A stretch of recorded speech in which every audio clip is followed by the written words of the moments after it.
Ruang tunggu VIP di Rumah Sakit Royal Medica Jakarta bukan sekadar tempat bagi pasien untuk menunggu giliran, melainkan sebuah oase kesunyian yang dirancang dengan kemewahan maksimal untuk memanjakan kaum elit sosial yang sangat menghargai privasi di atas segalanya. Elara duduk dengan anggun di atas sofa bludru di dekat jendela setinggi langit-langit, membiarkan sinar matahari pagi yang lembut membelai wajahnya yang tampak pucat, namun memancarkan kecantikan alami yang tidak bisa disembunyikan oleh gaun krem sederhana yang ia kenakan hari ini. Ia mengusap perutnya yang sudah membesar dengan kelembutan yang mencerminkan kasih sayang mendalam yang tumbuh di dalam dirinya. Sementara mata tenangnya mengamati pergerakan awan di luar sana, menikmati momen kesendirian yang langka sementara suaminya sedang sibuk mengurus administrasi di lantai bawah. Meskipun ia adalah istri dari pewaris tunggal klan Wijaya, sebuah dinasti bisnis yang menguasai hampir separuh perekonomian nasional. Elara tidak pernah merasa nyaman dengan pameran kekayaan yang berlebihan yang sering ditunjukkan oleh para istri pejabat atau pengusaha lain di ibu kota.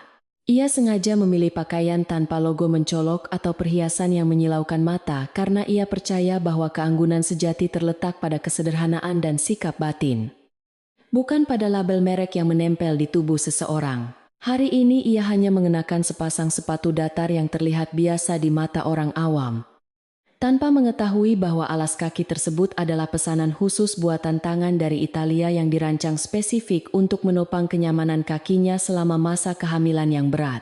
Ketenangan yang sedang dinikmati oleh Elara tiba-tiba hancur berkeping-keping oleh suara ketukan sepatu hak tinggi yang beradu tajam dengan lantai marmer, disertai dengan suara keras yang mengeluhkan cuaca panas dan ketidakbecusan seorang asisten. Seorang wanita dengan riasan wajah yang mencolok dan mengenakan gaun merah ketat yang menonjolkan lekuk tubuhnya melangkah masuk ke ruang VIP, layaknya seorang ratu yang sedang menginspeksi wilayah kekuasaannya. Diikuti oleh dua orang asisten yang tampak kewalahan membawa berbagai tas belanja bermerek. Ini adalah Siska, seorang aktris sinetron yang saat ini sedang berada di puncak popularitasnya, dan dikenal dengan sikap temperamentalnya baik di layar kaca maupun di dunia nyata. Selalu menuntut untuk menjadi pusat perhatian dimanapun ia menjejakkan kaki. Siska berhenti tepat di tengah ruangan, melepas kacamata hitamnya dengan gerakan dramatis, sebelum matanya memindai seluruh penjuru ruangan dengan tatapan merendahkan, hingga pandangannya akhirnya mendarat pada titik di mana Elara sedang duduk. Tempat itu memang merupakan posisi paling strategis di ruangan tersebut karena menawarkan pemandangan terbaik dan berada tepat di samping alat pemurni udara, menjadikannya area paling nyaman bagi siapa saja yang ingin beristirahat. Dengan dagu yang terangkat angkuh, Siska memberi isyarat kepada salah satu asistennya untuk mendekati wanita yang duduk di sana, berasumsi bahwa Elara hanyalah pasien biasa yang tidak sengaja masuk ke area eksklusif ini atau mungkin kerabat staf yang sedang menunggu jemputan. Asisten itu mendekati Elara dengan ekspresi ragu, jelas merasa tidak nyaman harus mengusir seorang wanita hamil. Namun ketakutan akan amarah, Siska memaksanya untuk menyampaikan permintaan tidak masuk akal itu, dengan suara terbata yang nyaris tidak terdengar. Ia dengan sopan meminta Elara untuk pindah ke sofa lain di sudut ruangan karena Nona Siska ingin duduk di titik spesifik tersebut untuk mendapatkan pencahayaan terbaik bagi kebutuhan swafoto media sosialnya. Elara menoleh perlahan. Wajah tenangnya tidak menunjukkan tanda terkejut atau marah.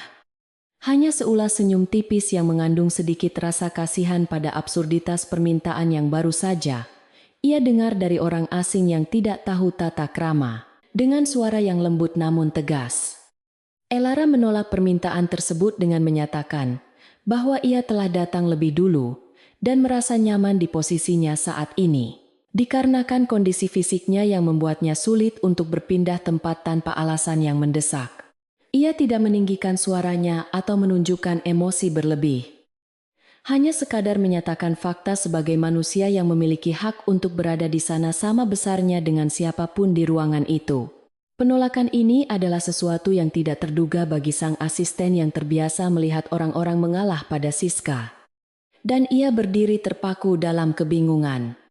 Tidak tahu bagaimana harus menyampaikan penolakan ini kepada bosnya yang sudah mengetuk-ngetukkan kaki dengan tidak sabar. Menunggu kursi itu segera dikosongkan. Melihat asistennya gagal menjalankan tugas sederhana. Siska mendengus kesal dan berjalan maju dengan langkah hentak mendekati Elara. Wajahnya memerah karena amarah, karena merasa harga dirinya telah ditantang oleh seorang wanita yang tampak polos dan tidak memiliki aura selebritas. Ia berdiri tepat di depan Elara, memandang ke bawah dengan tatapan mengintimidasi, dan mulai melontarkan serangkaian hinaan yang mengejek penampilan Elara yang ia anggap tidak pantas berada di ruang tunggu VIP yang dikhususkan untuk kalangan atas. Siska mempertanyakan bagaimana seseorang dengan pakaian kusam seperti itu bisa mampu membayar biaya konsultasi di rumah sakit ini. Menuduh Elara menyelinap masuk untuk menikmati fasilitas premium tanpa membayar sepeser pun. Elara tetap duduk dengan tenang.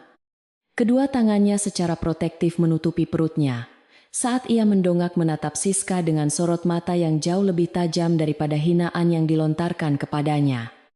Menampilkan aura otoritas yang biasanya hanya dimiliki oleh para pemimpin besar. Ia menjawab bahwa kehormatan seseorang tidak ditentukan oleh harga pakaian atau seberapa keras suara mereka, melainkan oleh tata krama dan bagaimana seseorang memperlakukan orang lain, terutama terhadap seorang wanita hamil yang membutuhkan istirahat. Jawaban ini bagaikan bensin yang disiramkan ke dalam kobaran api bagi Siska, yang terbiasa dikelilingi oleh para penjilat dan tidak pernah diceramahi oleh orang yang ia anggap berada di bawah level sosialnya sepanjang kariernya sebagai bintang. Kehilangan kendali atas emosinya dan merasa dipermalukan di depan asistennya. Siska mengangkat tangannya dan mengayunkannya dengan kekuatan penuh ke arah wajah Elara tanpa berpikir panjang tentang konsekuensi fatal yang mungkin timbul dari tindakan impulsifnya itu. Suara tamparan keras menggema di seluruh ruangan yang sunyi, membekukan waktu selama beberapa detik saat wajah Elara terbuang ke samping akibat benturan keras yang meninggalkan bekas merah di pipi putihnya. Elara tidak berteriak, namun tangannya secara insting mencengkeram lengan sofa dengan erat untuk menjaga keseimbangannya. Sementara kilatan keterkejutan muncul di matanya, sebelum segera digantikan oleh hawa dingin yang menakutkan yang belum pernah dilihat oleh siapapun sebelumnya. Siska terengah-engah setelah melampiaskan amarahnya. Merasakan kepuasan sesaat karena telah memberi pelajaran kepada orang yang berani menentangnya. Namun kepuasan itu perlahan berubah menjadi perasaan ngeri ketika ia melihat bahwa Elara tidak menangis atau memohon ampun. Suasana di ruangan itu berubah drastis, menjadi berat dan mencekik seolah-olah udara itu sendiri takut untuk bergerak. Sementara kedua asisten menutup mulut mereka dengan ngeri menyadari bos mereka baru saja melakukan penyerangan fisik yang serius. Elara perlahan memutar wajahnya kembali. Tatapannya kini benar-benar kosong dari kehangatan. Menusuk Siska seperti belati tajam yang menelanjangi segala keangkuhan yang dimiliki oleh sang aktris hingga ke tulang sumsumnya. Pada saat yang sangat kritis itu, pintu ganda yang berat dari ruang VIP terbuka secara otomatis, memperlihatkan sosok pria tinggi tegap, mengenakan setelan jas abu-abu gelap yang dijahit sempurna, yang memancarkan aura dominasi dan kekuasaan mutlak. Adrian Wijaya melangkah masuk dengan senyum hangat, berniat menyapa istrinya. Namun langkahnya terhenti mendadak ketika ia melihat jejak merah yang tercetak jelas di pipi Elara dan atmosfer tegang yang mendominasi ruangan. Senyum di wajahnya lenyap seketika, digantikan oleh ekspresi kegelapan yang begitu mengerikan hingga bisa membuat siapapun yang melihatnya gemetar. Seiring suhu di ruangan itu seakan turun hingga titik beku akibat aura membunuh yang ia keluarkan. Adrian tidak langsung berteriak atau mengamuk membabi buta. Karena seorang pria sekelas dirinya tahu bahwa kemarahan sejati tidak ditunjukkan melalui kebisingan, melainkan melalui ketenangan mematikan yang menjanjikan kehancuran bagi penyebab duka citanya. Ia berjalan perlahan menuju Elara, mengabaikan keberadaan Siska, seolah wanita itu hanyalah debu yang tidak terlihat. Matanya hanya terfokus pada kondisi istri tercinta dan calon anak mereka yang berada dalam kandungan. Setiap langkah yang ia ambil di atas lantai marmer terdengar seperti hitungan mundur dari sebuah bom waktu yang akan meledak. Menciptakan tekanan psikologis yang luar biasa pada Siska yang mulai menyadari bahwa ia mungkin telah melakukan kesalahan yang sangat besar.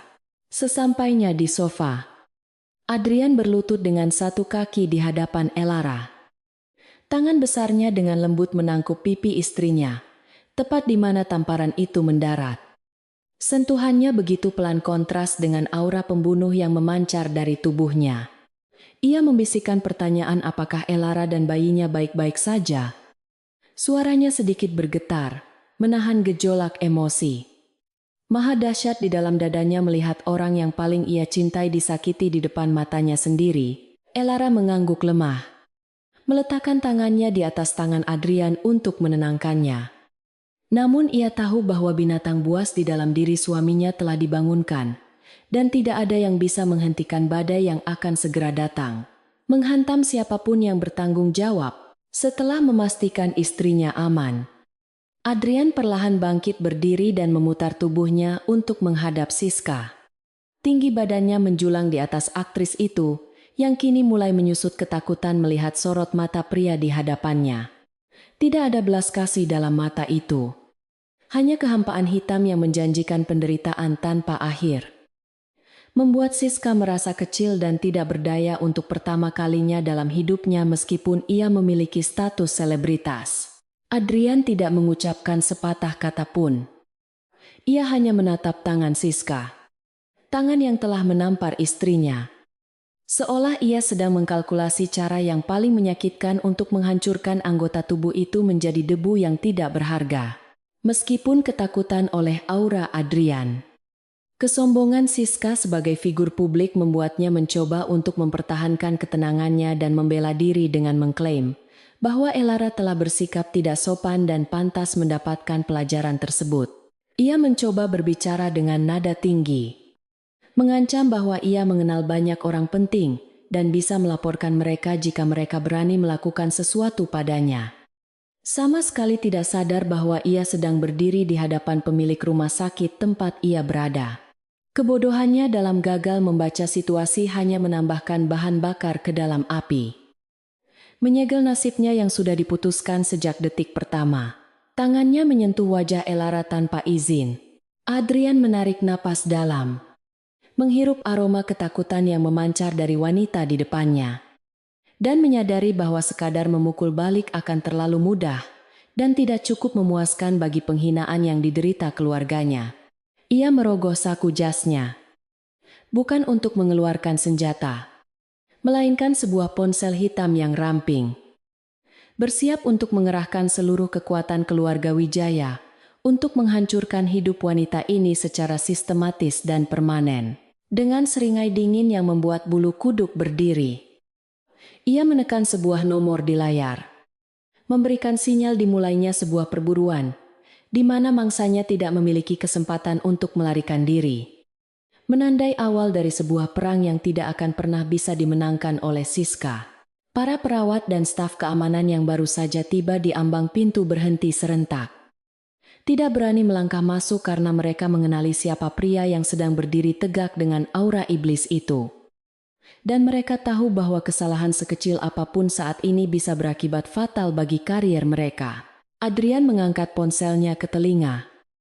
Matanya tidak pernah lepas dari wajah Siska yang mulai pucat pasi. Dan mengucapkan satu kalimat perintah singkat dengan suara bariton yang rendah, namun bergema dengan kekuatan absolut.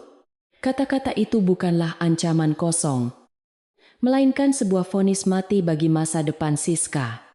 Sebuah deklarasi bahwa langit di atas kepala wanita itu akan segera runtuh menimpanya tanpa ampun. Di luar jendela kaca besar, langit Jakarta yang semula cerah mulai tertutup awan mendung. Seolah alam semesta turut merasakan amarah yang sedang bergejolak di dalam ruangan VIP tersebut. Menjadi latar belakang dramatis bagi awal kejatuhan seorang bintang. Elara memperhatikan punggung suaminya dengan perasaan campur aduk. Antara rasa sakit fisik di pipinya dan kepuasan batin mengetahui bahwa keadilan akan segera ditegakkan dengan cara yang paling brutal, namun elegan. Ia tahu bahwa mulai detik ini, Hidup Siska tidak akan pernah sama lagi. Dan dunia akan segera belajar bahwa ada beberapa orang di dunia ini yang tidak boleh disentuh. Apalagi disakiti. Kecuali jika seseorang siap untuk kehilangan segalanya dalam sekejap mata. Adrian perlahan menurunkan ponselnya kembali ke dalam saku jas mahal yang ia kenakan. Gerakannya begitu tenang dan terukur. Seolah ia tidak baru saja memerintahkan penghancuran hidup seseorang dalam satu kalimat singkat. Ia kembali berlutut di hadapan Elara. Mengabaikan keberadaan Siska yang masih berdiri dengan dagu terangkat di belakangnya. Dan memusatkan seluruh perhatiannya pada memar kemerahan yang kini mulai membengkak di pipi istrinya yang seputih pualam. Jari-jari Adrian yang biasanya kokoh, saat menandatangani kontrak bernilai triliunan rupiah kini, tampak sedikit gemetar saat menyentuh kulit wajah Elara. Bukan karena ketakutan, melainkan karena upaya keras menahan gejolak amarah yang mendesak ingin meledak keluar dan meluluh lantakan segala sesuatu yang ada di sekitarnya. Saat ini, Elara dapat merasakan gelombang panas yang memancar dari tubuh suaminya. Sebuah tanda bahaya yang sangat ia kenali selama bertahun-tahun mendampingi pria yang memegang kendali atas separuh denyut nadi ekonomi negara ini. Ia meraih tangan Adrian yang berada di pipinya. Menggenggamnya erat dengan kedua tangannya yang dingin. Berusaha menyalurkan ketenangan dan mengingatkan suaminya bahwa ada nyawa lain yang sedang tumbuh di dalam rahimnya, yang perlu dilindungi dari aura negatif. Tatapan mata Elara seolah berbicara tanpa suara. Memohon agar Adrian tidak kehilangan kendali di tempat umum. Karena ia tahu betul bahwa jika singa yang sedang tidur di dalam diri suaminya benar-benar bangun, maka tidak akan ada yang tersisa dari rumah sakit ini. Sementara itu, Siska yang melihat adegan romantis di depannya merasa muak dan semakin tersinggung, karena merasa diabaikan sepenuhnya oleh pasangan yang ia anggap hanyalah orang miskin yang sedang mencari sensasi drama murahan. Ia mendengus kasar sambil membuka tas tangan bermerek edisi terbatas miliknya. Mengeluarkan sebuah buku cek dan pena emas dengan gerakan yang sengaja dibuat berlebihan, untuk menarik perhatian semua orang yang ada di ruangan itu. Dengan senyum sinis yang merendahkan, Siska merobek selembar kertas dari buku cek tersebut dan melemparkannya ke arah Adrian. Lembaran kertas itu melayang pelan di udara, sebelum mendarat tepat di ujung sepatu kulit mengkilap milik Adrian yang sedang berlutut. Siska berkata dengan nada angkuh bahwa jumlah yang ia tulis di sana sudah lebih dari cukup untuk biaya pengobatan di rumah sakit kelas 1, bahkan untuk operasi plastik sekalipun. Dan menyuruh mereka mengambil uang itu lalu segera pergi dari hadapannya sebelum ia berubah pikiran.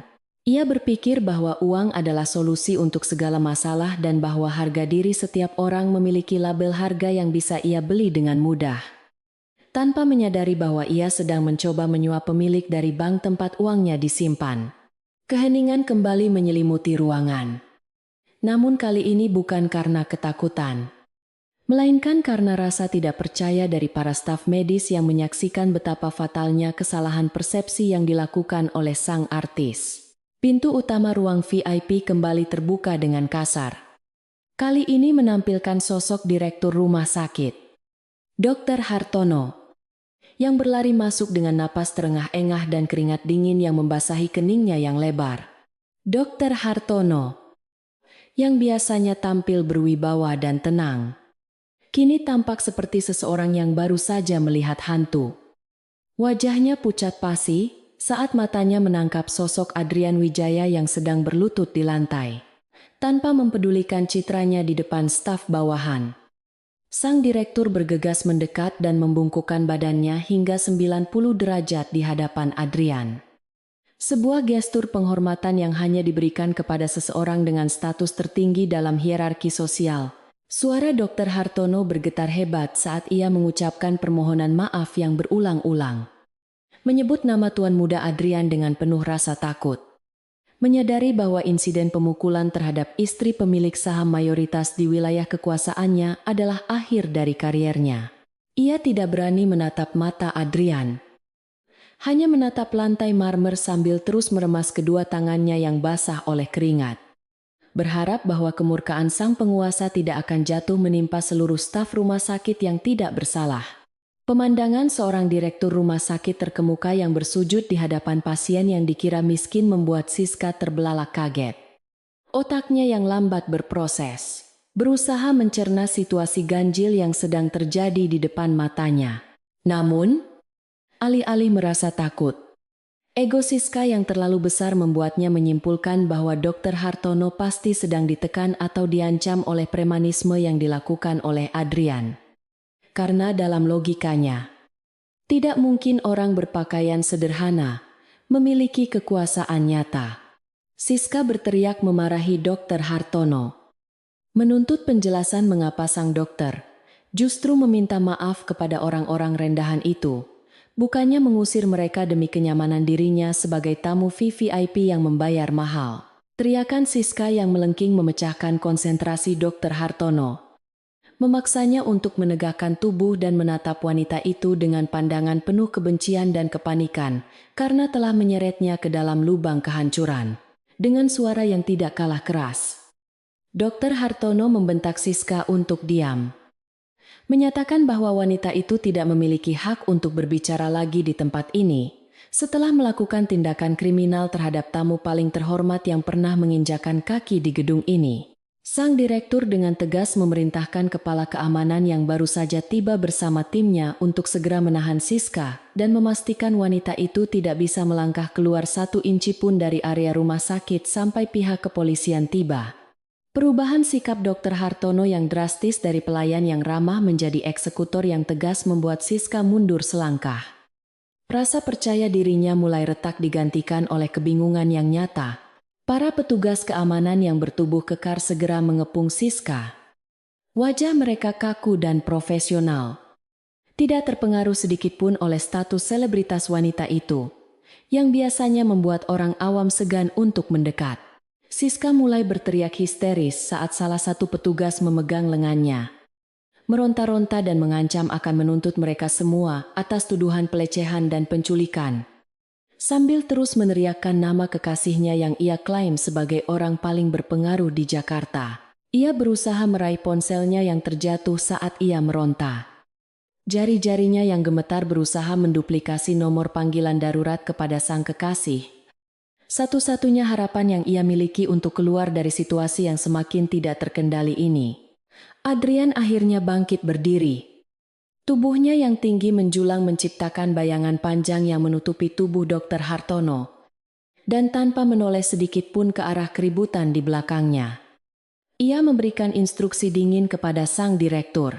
Ia memerintahkan agar rekaman CCTV dari seluruh sudut ruangan segera diamankan dan dikirimkan ke kantor pusatnya dalam waktu 5 menit. Serta memastikan tidak ada satupun saksi mata yang membocorkan kejadian ini ke media sebelum ia memberikan izin resmi. Suaranya datar dan tanpa emosi. Namun setiap kata yang keluar terdengar seperti palu hakim yang mengetuk meja. Tidak memberikan ruang sedikit pun bagi negosiasi atau kesalahan sekecil apapun.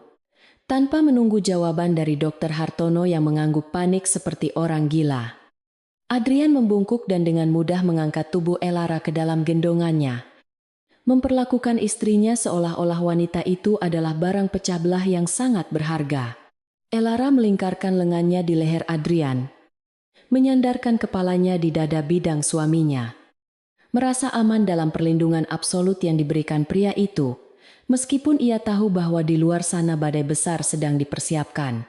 Adrian melangkah keluar dari ruang tunggu VIP dengan langkah lebar dan mantap. Tatapannya lurus ke depan, membelah kerumunan staf medis yang secara otomatis menepi ke dinding untuk memberikan jalan. Menundukkan kepala mereka dengan penuh rasa hormat dan ketakutan. Siska yang melihat punggung Adrian menjauh merasa gelisah yang aneh. Seolah-olah ia baru saja melihat malaikat maut berlalu melewatinya tanpa mengambil nyawanya. Namun meninggalkan tanda kematian di dahinya. Ia masih berusaha melawan cengkeraman petugas keamanan.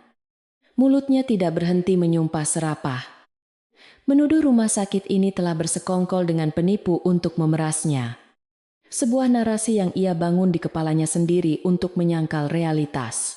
Di dalam kepanikan itu, ia akhirnya berhasil menghubungi nomor kekasihnya. seorang pengusaha tambang kaya raya bernama Burhan, dan mulai menangis meraung-raung di telepon. Memutarbalikkan fakta bahwa ia telah diserang oleh orang gila dan staf rumah sakit tidak melindunginya.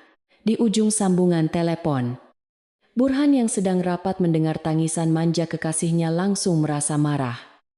Egonya sebagai pria kaya terusik karena merasa miliknya diganggu oleh orang lain. Dan ia segera berjanji untuk datang membereskan masalah itu. Ia menutup telepon dengan keyakinan penuh bahwa uang dan koneksinya akan mampu membungkam siapapun yang berani mencari masalah dengan Siska. Tanpa sedikit pun menduga bahwa ia sedang berjalan sukarela menuju guillotine yang telah diasah tajam.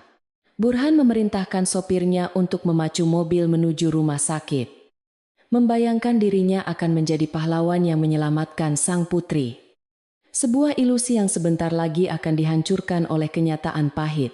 Sementara itu, di dalam lift pribadi yang membawa mereka turun ke lobi utama, Adrian masih menggendong Elara, menolak untuk menurunkannya. Meskipun Elara berbisik bahwa ia bisa berjalan sendiri. Di ruang tertutup itu, Adrian akhirnya membiarkan sedikit emosinya terlihat. Rahangnya mengeras saat ia menatap pantulan dirinya di dinding logam lift. Bersumpah dalam hati bahwa tangan yang telah menampar wajah istrinya tidak akan pernah bisa digunakan untuk memegang apapun lagi.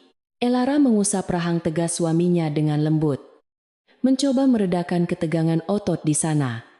Sebuah sentuhan kecil yang berhasil membuat napas Adrian sedikit lebih teratur meskipun api di dalam matanya belum padam sepenuhnya. Saat pintu lift terbuka di lantai dasar, sopir pribadi dan tim pengawal Adrian sudah menunggu dengan formasi siaga. Membuka pintu mobil limosin hitam anti peluru yang telah disiapkan tepat di depan lobi. Adrian mendudukkan Elara dengan hati-hati di jok belakang yang empuk. Memastikan kenyamanan istrinya sebelum ia sendiri masuk dan duduk di sebelahnya. Memberikan perintah singkat kepada sopir untuk segera meninggalkan lokasi menuju kediaman utama keluarga Wijaya. Saat mobil mewah itu meluncur membelah jalanan Jakarta, Adrian mengeluarkan ponsel keduanya. Sebuah perangkat khusus yang hanya berisi nomor-nomor paling vital. Dan mengirimkan satu pesan singkat kepada tim hukum dan tim finansial klannya mulai operasi pembersihan sekarang. Siska diusir dari lobi rumah sakit dengan cara yang sangat memalukan. Dikawal oleh 2 satpam berbadan besar hingga ke pintu gerbang. Seolah-olah dia adalah seorang pencuri rendahan yang tertangkap basah mengambil obat. Dia berdiri di trotoar yang panas dengan perasaan dongkol yang meluap-luap. Masih belum bisa mempercayai bahwa hari ini dia diperlakukan seperti sampah oleh orang-orang yang seharusnya memujanya sebagai seorang bintang besar. Siska merogoh tasnya untuk mengambil ponsel. Berniat menelepon Burhan lagi untuk mempercepat kedatangannya. Namun niatnya teralihkan ketika melihat sebuah butik perhiasan di seberang jalan yang memajang koleksi terbaru. Dia berpikir bahwa membeli sebuah kalung berlian baru mungkin bisa sedikit meredakan emosinya yang sedang meledak-ledak sebelum kekasihnya datang untuk membereskan sisa kekacauan memalukan ini. Dengan langkah angkuh yang dipaksakan, Siska memasuki butik mewah tersebut, mengharapkan sambutan hangat dan pelayanan istimewa seperti biasanya. Namun para pelayan di sana menatapnya dengan pandangan aneh yang sulit diartikan. Tanpa mempedulikan atmosfer yang ganjil dan dingin itu, dia menunjuk sebuah set perhiasan zamrud di etalase dan meminta pelayan untuk membungkusnya segera tanpa bertanya harga. Berniat pamer kekayaan. Saat tiba waktunya membayar, Siska melemparkan kartu kredit hitam andalannya ke meja kasir dengan gaya meremehkan. Namun mesin pembayaran mengeluarkan bunyi penolakan yang nyaring dan menyakitkan telinga di ruangan sunyi itu. Kasir mencoba lagi dan lagi, hingga akhirnya dengan sopan, namun dingin memberitahu bahwa kartu tersebut telah dibekukan oleh pihak bank penerbit dengan status penyitaan aset mendadak. Wajah Siska memerah padam karena malu yang tak tertahankan. Dia berteriak bahwa mesin itu pasti rusak dan segera mengeluarkan kartu platinum lain dari dompetnya dengan tangan gemetar. Namun hasilnya tetap sama mengecewakan untuk semua kartu yang ia miliki. Di tengah kepanikan itu, ponselnya berdering kencang. menampilkan nama manajer pribadinya di layar. Dan Siska mengangkatnya dengan kasar siap untuk melampiaskan kemarahannya pada sang manajer. Namun, sebelum dia sempat mengucapkan sepatah kata pun, suara manajernya yang terdengar histeris di ujung sana langsung memotong dengan berita yang mengguncang dunia, Siska hingga ke akarnya yang terdalam. Manajer itu berteriak bahwa dalam 30 menit terakhir, 5 merek besar yang menjadikan Siska sebagai duta produk telah membatalkan kontrak secara sepihak. Siska terhuyung mundur hingga punggungnya menabrak etalase kaca. Kakinya terasa lemas, seketika mendengar rentetan bencana yang datang bertubi-tubi tanpa peringatan, seperti serangan udara yang mematikan, menghancurkan benteng pertahanannya. Tidak hanya kontrak iklan yang hilang, manajernya juga mengabarkan bahwa rumah produksi yang sedang menggarap film terbarunya baru saja mengirim surat pemecatan dan menggantinya dengan aktris lain tanpa negosiasi. Alasan yang diberikan oleh semua pihak tersebut seragam dan membingungkan, yaitu adanya pelanggaran klausul moralitas yang sangat serius. Padahal berita tentang insiden di rumah sakit belum menyebar luas ke publik.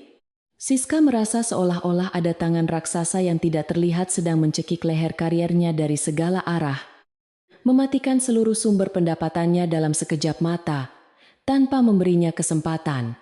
Sementara dunia Siska sedang runtuh di pinggir jalan yang panas. Suasana yang jauh berbeda, namun jauh lebih mencekam sedang terjadi di kediaman utama keluarga Wijaya, yang terletak di kawasan elit Menteng yang legendaris. Gerbang besi tempas setinggi 4 meter terbuka otomatis menyambut iring-iringan mobil Adrian. Memperlihatkan sebuah istana modern yang dikelilingi oleh taman tropis yang luas dan terawat sempurna. Simbol dari kekayaan turun-temurun. Para pelayan yang berbaris rapi di depan pintu utama menundukkan kepala mereka dalam-dalam saat mobil berhenti. Namun keheningan yang biasanya damai, kini terasa berat dan penuh tekanan yang tak kasat mata. Berita tentang insiden yang menimpa Elara telah sampai ke telinga penghuni rumah lebih cepat daripada kedatangan mereka sendiri, memicu kesiagaan tingkat tinggi di seluruh penjuru kediaman. Adrian turun dari mobil dan kembali membantu Elara keluar. Kali ini dia tidak melepaskan genggaman tangannya, sedetik pun saat menuntun istrinya menaiki tangga marmer, menuju pintu utama yang megah dan kokoh. Di ambang pintu, berdiri seorang pria tua dengan rambut yang sudah memutih sepenuhnya, namun memiliki postur tubuh yang masih tegak dan kokoh. Layaknya jenderal perang yang belum pensiun dari medan laga. Ini adalah Tuan Besar Surya Wijaya, kakek Adrian sekaligus patriark yang memegang kendali tertinggi atas seluruh klan Wijaya, yang tatapan matanya biasanya penuh kasih sayang kepada cucu menantunya. Namun hari ini, saat mata elang Tuan Besar Surya melihat bekas merah yang mulai membiru di pipi Elara, udara di sekitar beranda terasa turun drastis, hingga membekukan tulang sumsum. Tuan Besar Surya tidak mengucapkan salam pembuka.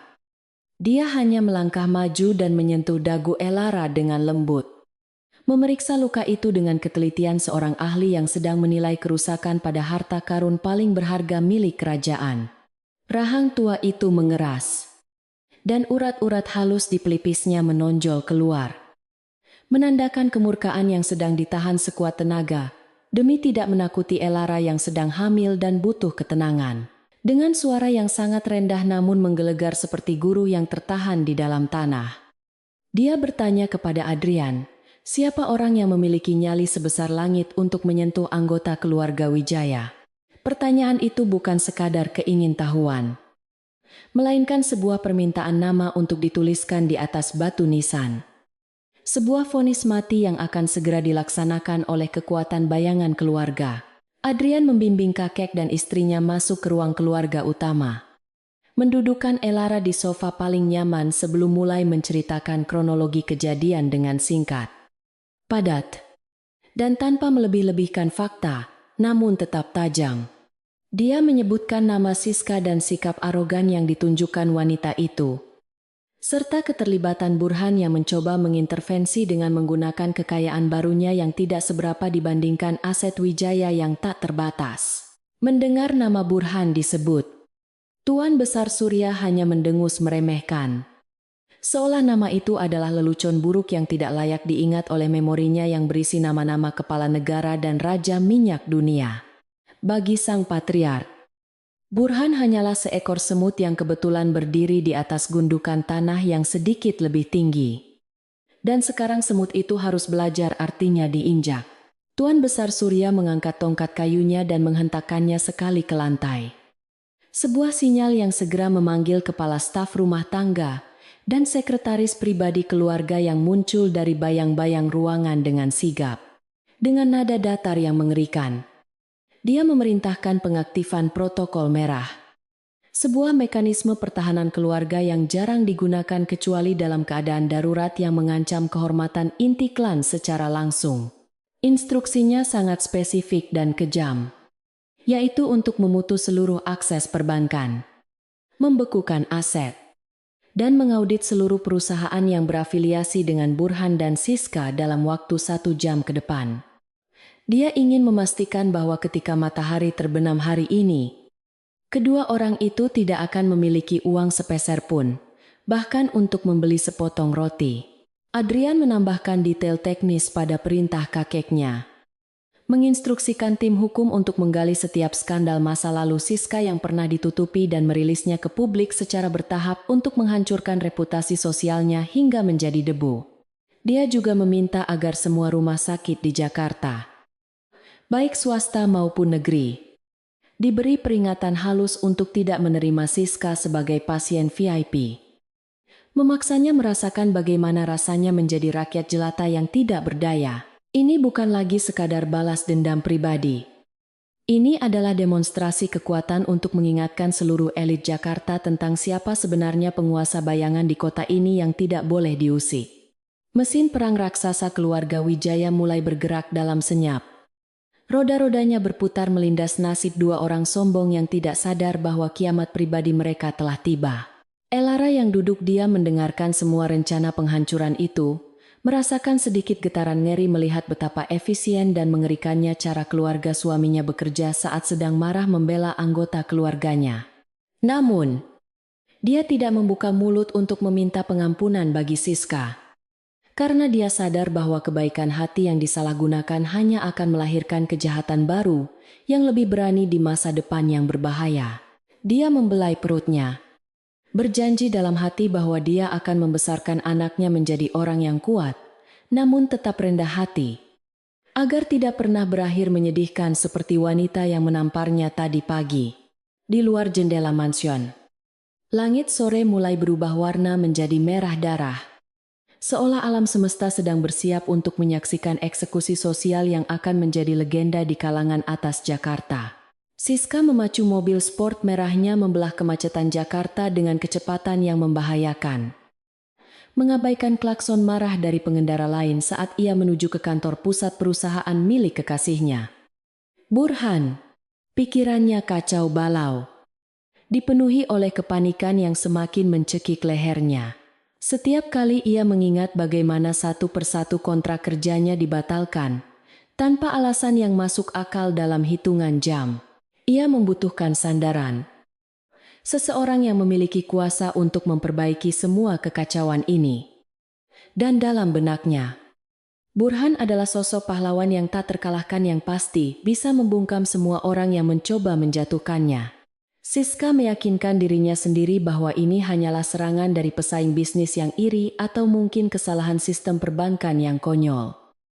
Menolak untuk menerima kenyataan bahwa ia baru saja membangunkan naga yang sedang tidur. Sesampainya di gedung pencakar langit milik Burhan, Siska langsung menyerobot masuk ke dalam lift pribadi tanpa mempedulikan sekretaris yang mencoba menahannya dengan wajah pucat dan ketakutan. Ketika pintu lift terbuka di lantai teratas, ia mendapati Burhan sedang berteriak-teriak di telepon. Wajahnya merah padam dan kemejanya yang mahal tampak kusut. Sebuah pemandangan yang sangat kontras dengan citra pengusaha tenang yang biasanya ia tampilkan.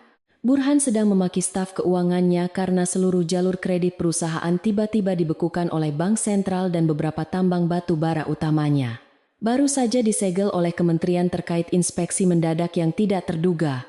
Ruangan itu dipenuhi aura keputusasaan yang kental.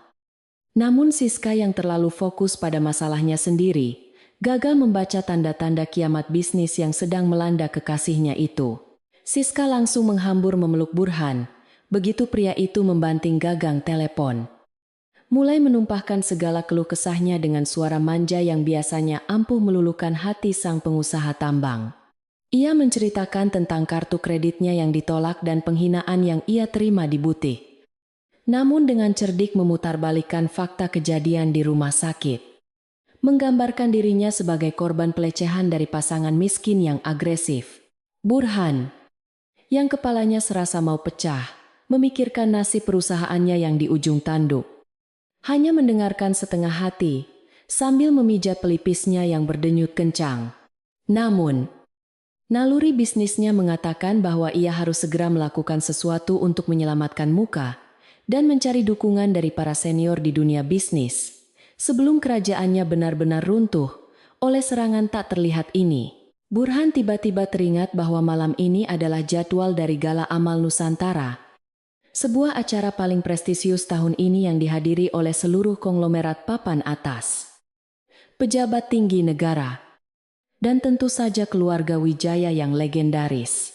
Ia mencengkeram bahu Siska. Matanya berbinar dengan harapan putus asa, dan mengatakan bahwa mereka harus menghadiri acara tersebut apapun yang terjadi untuk melobi para pemegang kekuasaan. Burhan berpikir bahwa jika ia bisa mendapatkan sedikit saja dukungan atau bahkan sekadar foto bersama dengan Tuan Besar Surya Wijaya, maka bank-bank yang membekukan asetnya akan kembali cair karena segan. Ia memerintahkan Siska untuk segera pulang dan mendandani dirinya secantik mungkin. Menegaskan bahwa malam ini Siska harus tampil sempurna sebagai trofi pendamping yang bisa memikat para investor. 3 jam kemudian, sebuah limosin sewaan berhenti di depan lobi Hotel Bintang 5 tempat gala tersebut diselenggarakan.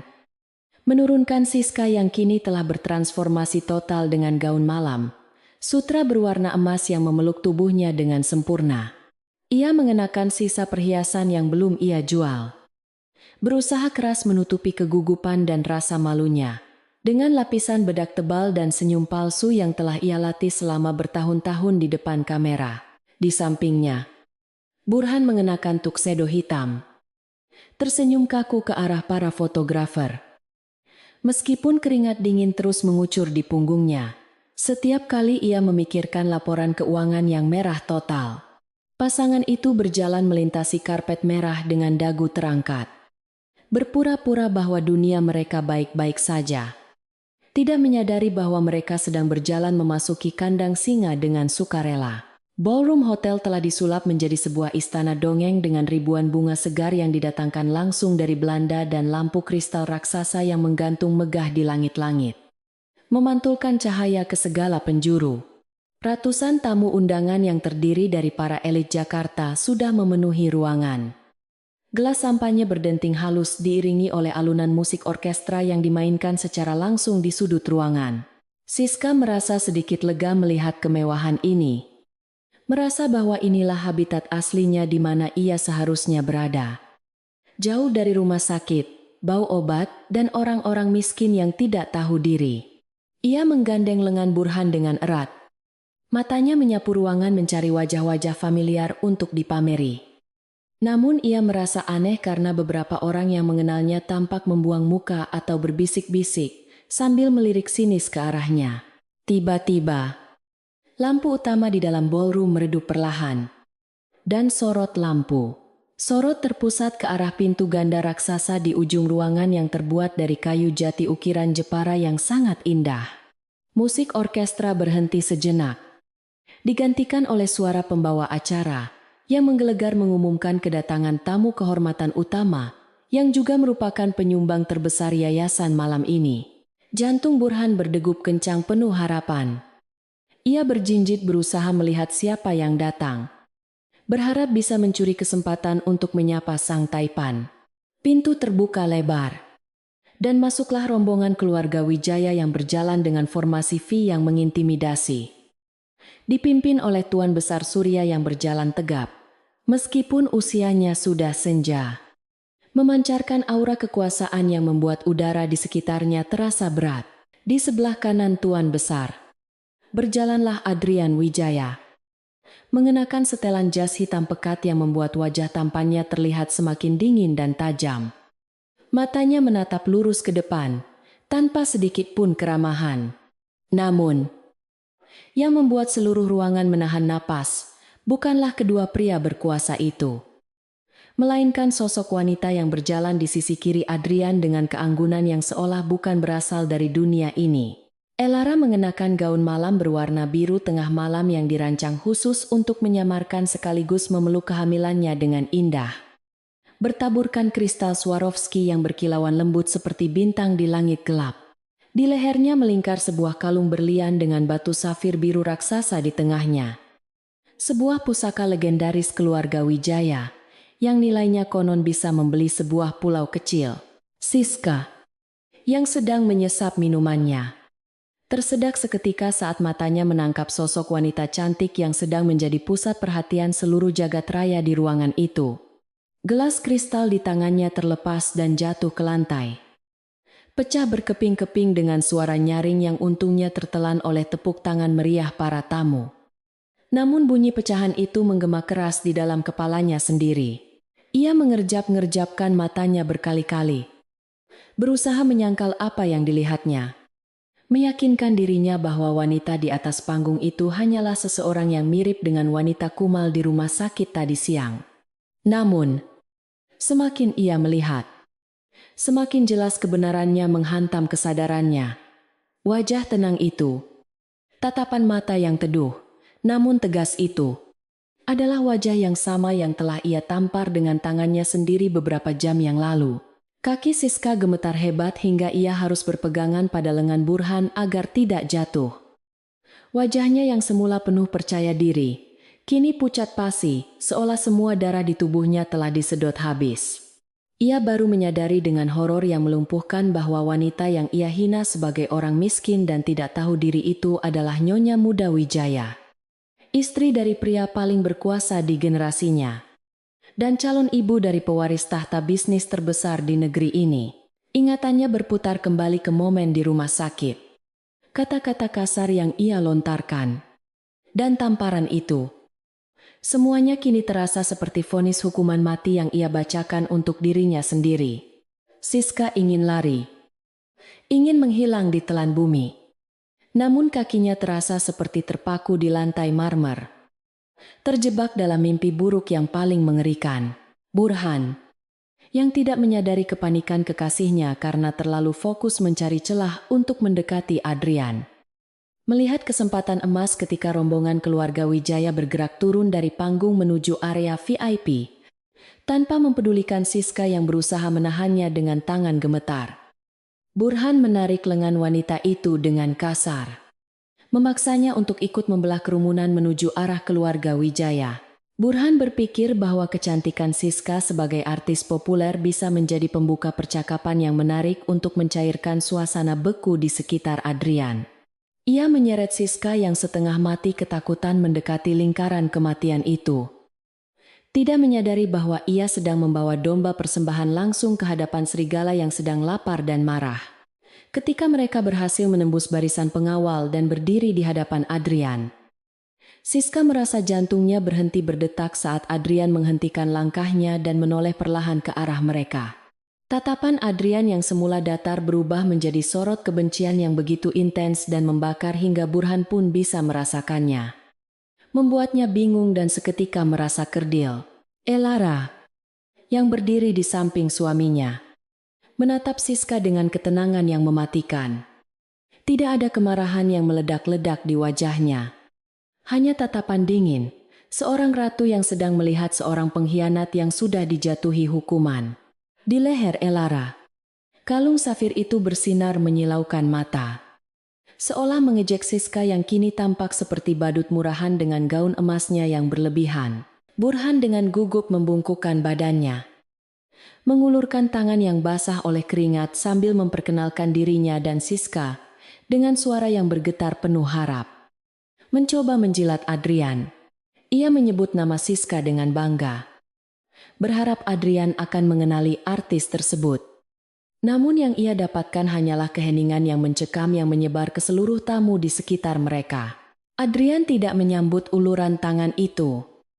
Ia membiarkan tangan Burhan menggantung di udara seperti dahan kering yang tak berguna. Sementara sudut bibirnya terangkat membentuk senyuman sinis yang mengerikan. Dengan suara yang cukup keras untuk didengar oleh orang-orang di lingkaran terdekat. Adrian bertanya apakah ini tangan yang sama yang digunakan untuk menampar istrinya yang sedang hamil di rumah sakit tadi siang. Pertanyaan itu bagaikan petir di siang bolong bagi Burhan. Otaknya yang lambat akhirnya berhasil menyambungkan semua titik-titik peristiwa yang terjadi hari ini menjadi satu gambar utuh yang mengerikan. Ia menoleh kaku ke arah Siska. Matanya membelalak lebar penuh ketidakpercayaan dan horor. Menyadari bahwa wanita di sebelahnya inilah penyebab utama dari kehancuran bisnisnya yang tiba-tiba. Wajah Burhan berubah dari ekspresi memuja menjadi ekspresi kebencian murni. Menyadari bahwa ia telah mengorbankan seluruh kerja keras seumur hidupnya. Hanya karena ulah bodoh seorang wanita simpanan yang tidak tahu diri. Siska hanya bisa menunduk. Air mata ketakutan mulai merusak riasan wajahnya. Merasakan tatapan merendahkan dari ratusan pasang mata elit sosialita yang kini menatapnya. Seolah ia adalah penyakit menular yang menjijikkan. Elara melangkah maju satu langkah kecil. Gerakan yang anggun namun penuh otoritas. Membuat Siska secara refleks mundur ketakutan hampir tersandung gaunnya sendiri. Elara tidak berteriak atau memaki. Ia hanya berkata dengan suara lembut. Namun tegas bahwa kekayaan dan ketenaran tidak akan pernah bisa membeli kelas atau etika seseorang. Kata-kata itu diucapkan di tengah keheningan ballroom yang mewah. Terasa lebih menyakitkan daripada 1000 tamparan fisik. Menelanjangi Siska hingga ke inti jiwanya di hadapan orang-orang yang selama ini ia coba untuk impersikan. Malam yang seharusnya menjadi panggung kejayaan Siska kini telah berubah menjadi panggung eksekusi sosial yang sempurna. Di mana ia berdiri sendirian sebagai terdakwa tanpa pembela. Di bawah bayang-bayang raksasa keluarga Wijaya yang siap melumatnya. Realisasi menghantam Burhan dengan kekuatan yang setara dengan kereta api yang sedang melaju kencang. Mengguncang fondasi logikanya hingga ke dasar ketika ia menyadari bahwa sumber malapetaka yang menghancurkan kerajaan bisnisnya sedang berdiri tepat di sampingnya. Wajahnya yang semula penuh harap berubah menjadi topeng kemarahan yang mengerikan. Matanya membelalak lebar, menatap Siska dengan kebencian murni yang membakar. Seolah wanita itu adalah monster yang baru saja memakan seluruh masa depannya. Seluruh kepingan teka-teki itu kini menyatu dengan sempurna di kepalanya pembekuan aset mendadak. Pembatalan kontrak, dan penyegelan tambang. Semuanya bermuara pada satu tindakan bodoh dari wanita yang selama ini ia manjakan dengan kemewahan yang berlebihan. Burhan merasa darahnya mendidih. Menyadari bahwa ia telah terseret ke dalam jurang kehancuran, hanya karena arogansi seorang wanita simpanan yang tidak tahu aturan main dalam dunia kekuasaan yang sebenarnya. Tanpa mempedulikan etika atau ratusan pasang mata yang sedang menonton drama tersebut. Burhan berbalik menghadap Siska. Tangannya yang besar dan kasar melayang di udara dengan kecepatan kilat yang tidak sempat dihindari oleh siapapun. Suara tamparan yang jauh lebih keras dan brutal daripada yang terjadi di rumah sakit menggema di seluruh ballroom yang sunyi. Menciptakan gelombang kejut yang membuat para tamu wanita menutup mulut mereka dengan tangan karena ngeri. Siska terlempar ke samping akibat kekuatan pukulan tersebut. Tubuhnya yang berbalut gaun sutra emas jatuh, menghantam lantai marmer yang dingin dengan tidak elegan. Rambutnya yang tertata rapi kini berantakan menutupi wajahnya yang mulai membengkak. Itu adalah pemandangan yang menyedihkan sekaligus ironis. Seorang penampar yang kini ditampar balik oleh nasib di hadapan orang-orang yang ingin ia buat terkesan. Burhan berdiri di atas tubuh Siska yang gemetar. Napasnya memburu seperti banteng yang terluka. Jari telunjuknya menuding ke arah wanita itu dengan penuh amarah. Sambil melontarkan caci maki kasar yang tidak pantas didengar di acara berkelas seperti ini. Ia berteriak menyalahkan Siska atas kebodohannya yang tak termaafkan. Menyebutnya wanita pembawa sial yang telah menghancurkan hidupnya. berusaha mati-matian untuk mencuci tangannya sendiri di hadapan Adrian Wijaya. Burhan berharap bahwa dengan menghukum Siska secara fisik di depan umum, ia bisa menunjukkan kepada keluarga Wijaya bahwa ia tidak berada di pihak yang sama dengan wanita itu. Sebuah upaya putus asa dari seorang pengecut yang mencoba menyelamatkan diri sendiri dari kapal yang sedang karam.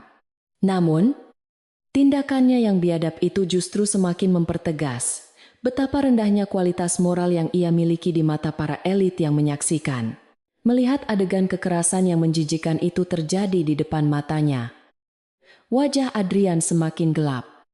Rahangnya mengeras menahan keinginan untuk menghajar Burhan, saat itu juga karena telah mengotori acara amal istrinya dengan kebrutalan murahan. Namun, sebelum Adrian sempat memberi perintah kepada keamanan, Elara sudah melangkah maju, mengangkat tangannya dengan anggun, namun tegas, menghentikan Burhan yang terlihat siap melayangkan pukulan kedua. Suara Elara terdengar tenang, namun memotong udara seperti pisau bedah yang tajam. Memerintahkan Burhan untuk menghentikan tindakan barbar tersebut segera, karena ia tidak akan mentolerir kekerasan fisik terhadap siapapun di hadapannya, bahkan terhadap musuhnya sekalipun. Elara menatap Burhan dengan tatapan yang syarat akan rasa jijik, menegaskan bahwa seorang pria yang memukul wanita untuk menutupi kesalahannya sendiri adalah makhluk yang lebih rendah daripada binatang. Burhan membeku di tempatnya. Tangannya masih menggantung di udara. Wajahnya pucat pasi saat menyadari bahwa usahanya untuk mengambil hati Adrian justru menjadi bumerang yang fatal karena telah melanggar prinsip dasar kehormatan seorang pria sejati. Ia menatap Elara dengan mulut terbuka, tidak bisa memahami bagaimana wanita yang telah disakiti oleh Siska justru menjadi orang yang menghentikan hukuman fisik terhadap pelakunya. Sebuah konsep kemuliaan hati yang terlalu tinggi untuk dicerna oleh otak piciknya. Elara tidak melakukan itu karena ia memaafkan Siska, melainkan karena ia tidak ingin lantai tempat ia berpijak dikotori oleh darah dan drama murahan yang tidak sesuai dengan martabat keluarga Wijaya. Bagi Elara, hukuman sejati bukanlah rasa sakit fisik sesaat, melainkan penghancuran mental dan sosial yang akan membekas seumur hidup. Siska perlahan mengangkat kepalanya dari lantai. Air mata hitam akibat maskara yang luntur mengalir deras di pipinya yang merah lebam, menciptakan pemandangan yang mengerikan dan jauh dari citra glamor yang selalu ia banggakan di media sosial. Ia melihat sekeliling ruangan, berharap menemukan setidaknya satu pasang mata yang menatapnya dengan rasa kasihan. Namun, yang ia temukan hanyalah dinding manusia yang menatapnya dengan dingin, meremehkan, dan penuh penghakiman. Teman-teman sosialitanya yang dulu sering memuji kecantikannya kini memalingkan wajah, seolah-olah melihat Siska adalah sebuah dosa yang bisa menular, secara efektif mengucilkannya dari lingkaran sosial yang selama ini menjadi nyawa baginya. Rasa sakit di pipinya tidak sebanding dengan rasa sakit di dadanya saat menyadari bahwa ia benar-benar sendirian di dunia ini, dicampakkan oleh kekasihnya dan dihina oleh idolanya. Elara berjalan mendekat hingga ujung gaun birunya menyentuh tangan Siska yang tergeletak di lantai. Lalu ia menunduk sedikit, menatap mata Siska yang penuh ketakutan dengan sorot mata yang tajam menghunus jiwa. Dengan suara rendah yang hanya bisa didengar oleh mereka yang berada di lingkaran terdekat, Elara berkata bahwa kekayaan sejati bukanlah tentang apa yang seseorang kenakan atau seberapa mahal tas yang mereka bawa, melainkan tentang bagaimana mereka mengendalikan diri saat memiliki kuasa. Ia mengingatkan Siska pada ucapan sombongnya di rumah sakit tentang orang rendahan, dan kini membalikan kata-kata itu dengan elegan, menunjukkan siapa sebenarnya yang memiliki mentalitas rendahan di antara mereka berdua. Kata-kata Elara tidak mengandung makian, namun setiap suku katanya meruntuhkan sisa-sisa harga diri Siska hingga menjadi debu yang tak berharga. Siska ingin menjerit, ingin membela diri, namun suaranya tercekat di tenggorokan, terkunci oleh aura dominasi Elara yang begitu kuat hingga membuatnya merasa seperti semut di hadapan gajah. Ia baru menyadari betapa kerdilnya dirinya selama ini. Hidup dalam gelembung ilusi ketenaran yang ternyata sangat rapuh dan bisa pecah hanya dengan satu jentikan jari dari orang yang benar-benar berkuasa. Elara menegakkan tubuhnya kembali. Memandang Siska untuk terakhir kalinya seolah sedang melihat sampah yang harus segera dibersihkan. Lalu memberi isyarat halus kepada kepala keamanan yang sedari tadi menunggu instruksi di pinggir ruangan. Tidak perlu ada kata-kata kasar. Bahasa tubuh Elara sudah cukup untuk menyatakan bahwa keberadaan Siska dan Burhan di ruangan itu sudah tidak diinginkan lagi dan merusak pemandangan. 4 orang petugas keamanan bertubuh kekar segera bergerak maju. 2 orang mencengkeram lengan Burhan yang masih mencoba memohon ampun. Dan 2 lainnya mengangkat Siska dari lantai dengan cara yang jauh dari kata sopan. Seolah sedang mengangkat karung beras. Burhan terus berteriak memanggil nama Adrian. Menjanjikan segala macam kompensasi dan bersumpah setia. Namun suaranya tenggelam oleh alunan musik orkestra yang kembali dimainkan atas perintah konduktor yang peka situasi. Adrian bahkan tidak melirik sedikit pun ke arah pria yang sedang diseret itu. Ia sibuk merapikan selendang di bahu Elara. Memastikan istrinya tidak kedinginan atau tertekan oleh insiden barusan. Pengabaian total ini adalah bentuk penghinaan tertinggi. Menegaskan bahwa Burhan dan Siska bahkan tidak layak untuk mendapatkan perhatian atau kemarahan lebih lanjut dari sang tuan rumah. Saat Siska diseret melewati kerumunan tamu undangan menuju pintu keluar, ia bisa mendengar bisik-bisik yang menyakitkan telinga. Komentar-komentar pedas tentang betapa memalukannya tingkah laku orang kaya baru yang tidak tahu diri. Kilatan lampu kamera dari beberapa wartawan yang menyusup masuk, mengabadikan momen kehancurannya rambut berantakan.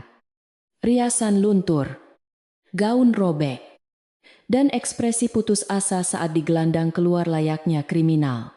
Ia tahu bahwa besok pagi, foto-foto ini akan menghiasi halaman depan semua tabloid dan media online. Menjadi bahan tertawaan nasional yang akan membunuh kariernya untuk selamanya. Pintu ganda ballroom tertutup di belakang mereka dengan suara berdebum berat. Memisahkan Siska dari dunia gemerlap yang begitu ia puja. Melemparkannya kembali ke dalam kegelapan malam yang dingin dan tak bersahabat. Di luar lobi hotel, Burhan dan Siska dilemparkan begitu saja ke trotoar aspal yang basah oleh sisa hujan sore. Di hadapan para sopir dan pelayan yang memandang mereka dengan tatapan bingung dan kasihan. Burhan segera bangkit berdiri, membersihkan jasnya dengan kasar, dan menatap Siska dengan kebencian yang belum padam.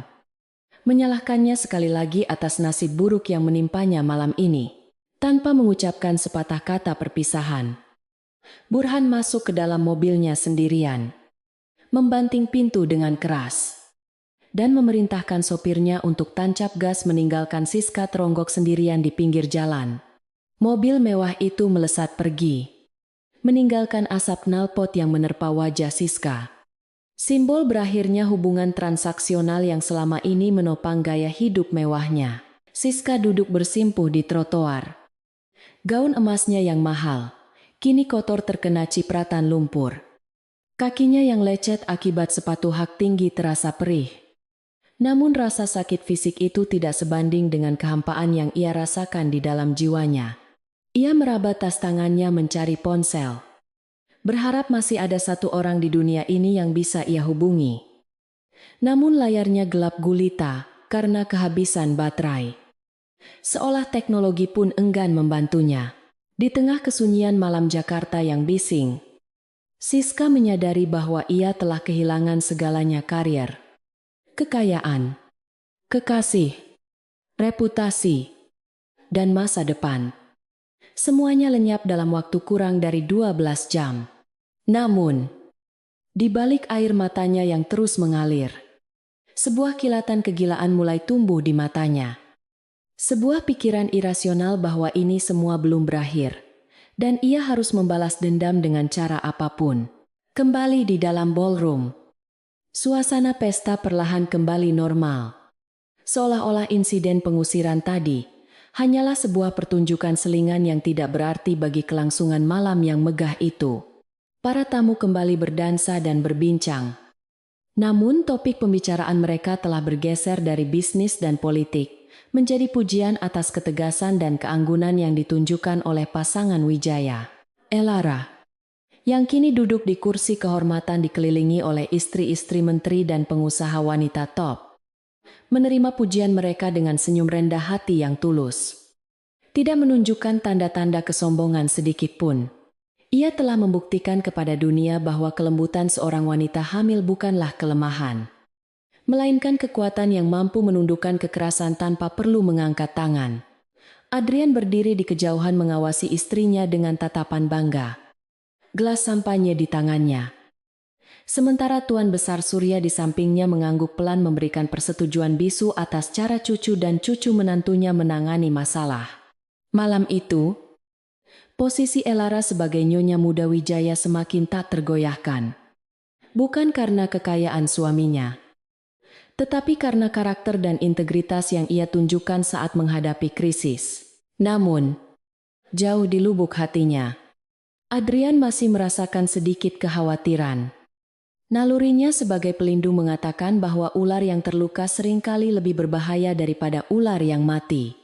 Ia memberi kode kepada kepala keamanannya untuk tetap waspada dan meningkatkan pengawasan di sekitar Elara. Karena ia tahu bahwa keputusasaan seringkali melahirkan tindakan nekat yang tak terduga.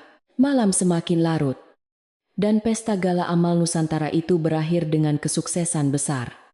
Dengan dana sumbangan yang memecahkan rekor berkat insentif ketakutan dan kekaguman para tamu terhadap keluarga Wijaya. Saat Adrian dan Elara berjalan keluar menuju mobil mereka, udara malam terasa lebih segar. Namun bayang-bayang kegelapan di sudut-sudut kota seolah sedang mengintip, menunggu celah sekecil apapun. Elara menyandarkan kepalanya di bahu Adrian di dalam mobil, memejamkan mata karena kelelahan. Sementara Adrian tetap terjaga. Matanya menatap tajam keluar jendela, bersiap untuk menghadapi gelombang terakhir dari badai yang belum sepenuhnya reda ini.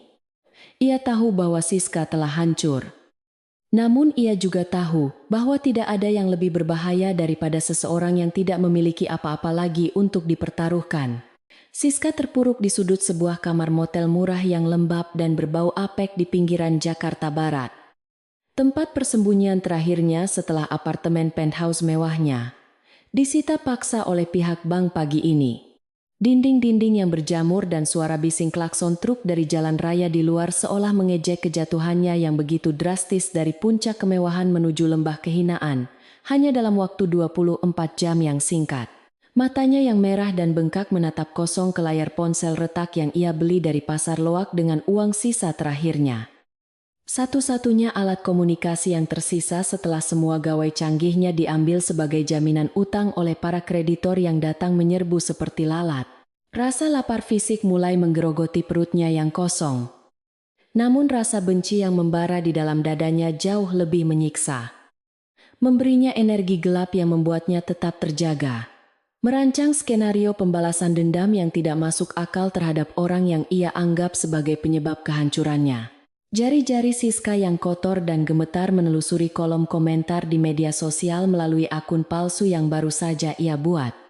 Berharap menemukan sedikit simpati dari publik atau setidaknya keraguan terhadap narasi yang dibangun keluarga Wijaya. Namun, harapan itu hancur berkeping-keping saat ia melihat bahwa tim humas keluarga Wijaya telah bekerja dengan efisiensi yang mengerikan. Merilis bukti-bukti video masa lalunya yang penuh dengan perilaku kasar terhadap kru film dan asisten pribadi. Internet kini dipenuhi dengan meme dan video kompilasi yang menertawakan keangkuhannya. Mengubahnya dari seorang bintang yang dipuja menjadi musuh publik nomor 1 yang paling dibenci di seluruh negeri.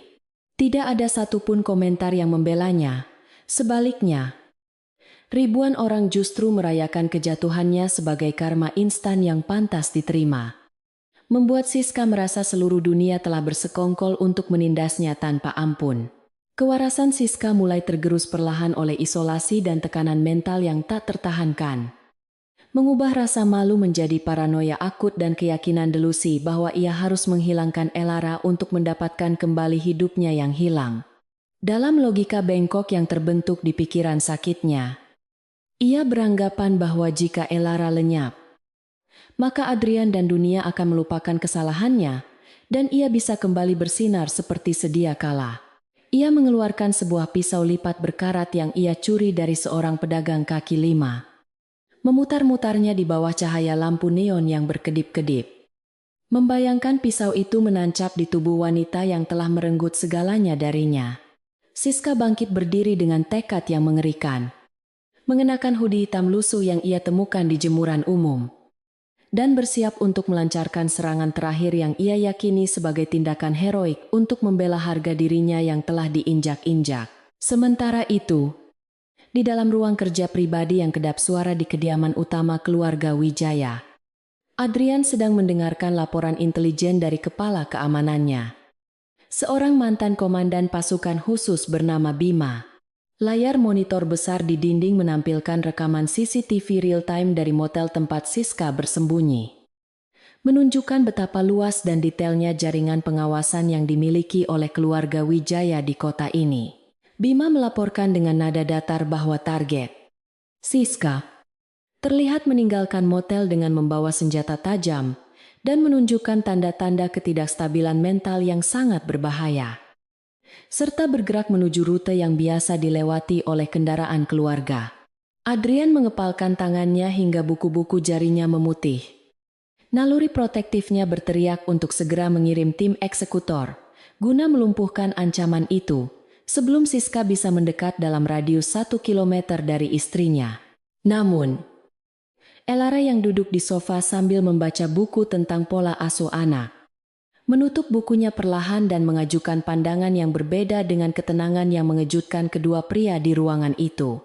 Ia menolak saran Adrian untuk membereskan Siska secara diam-diam di lorong gelap.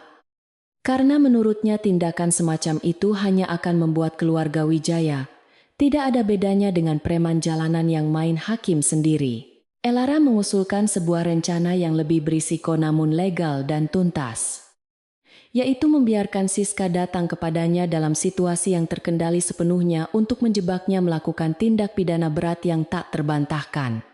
Ia ingin Siska ditangkap basah saat melakukan percobaan penyerangan, sehingga wanita itu bisa dijebloskan ke penjara untuk waktu yang sangat lama, dengan bukti yang tidak bisa diputarbalikan oleh pengacara manapun. Adrian awalnya menolak keras ide gila tersebut.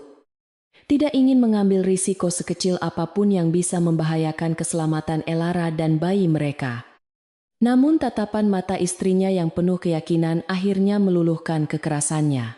Elara meyakinkan suaminya bahwa ia percaya sepenuhnya pada kemampuan tim keamanan keluarga dan bahwa ini adalah satu-satunya cara untuk mengakhiri teror Siska secara permanen tanpa meninggalkan celah hukum di masa depan.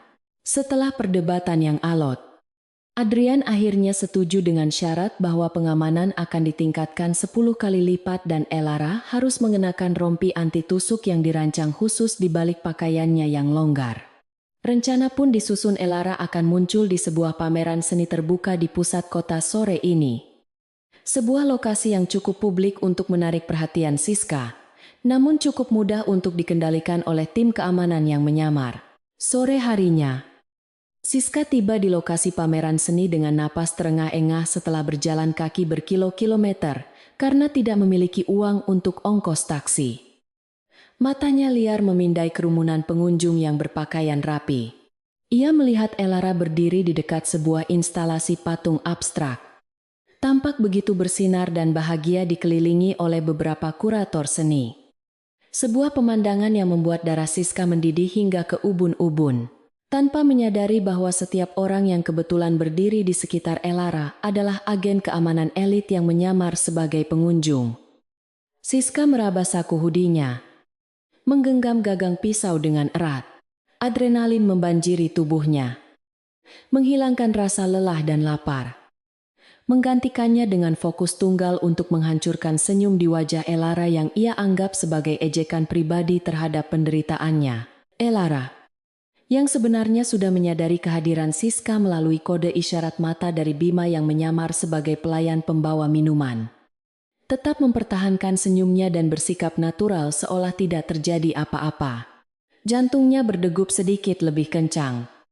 Bukan karena takut, melainkan karena ketegangan menunggu momen klimaks di mana kejahatan akan menampakkan wajah aslinya di hadapan hukum. Ia sengaja memisahkan diri sedikit dari kelompok kurator. Berjalan pelan menuju area taman yang lebih sepi, namun berada dalam jangkauan pandangan kamera pengawas, tersembunyi yang telah dipasang sebelumnya. Langkah ini adalah umpan yang sempurna.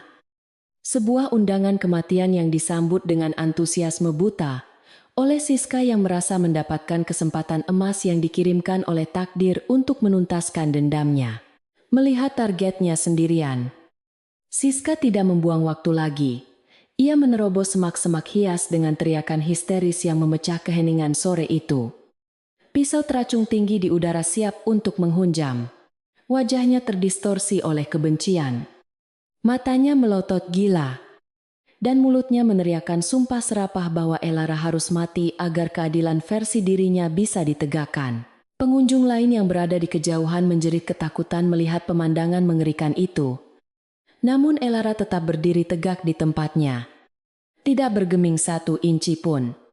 Matanya menatap lurus ke arah Siska dengan tatapan kasihan yang mendalam. Jarak di antara mereka menipis dengan cepat. 5 meter. 3 meter. Dan Siska merasa kemenangan sudah berada di ujung jarinya.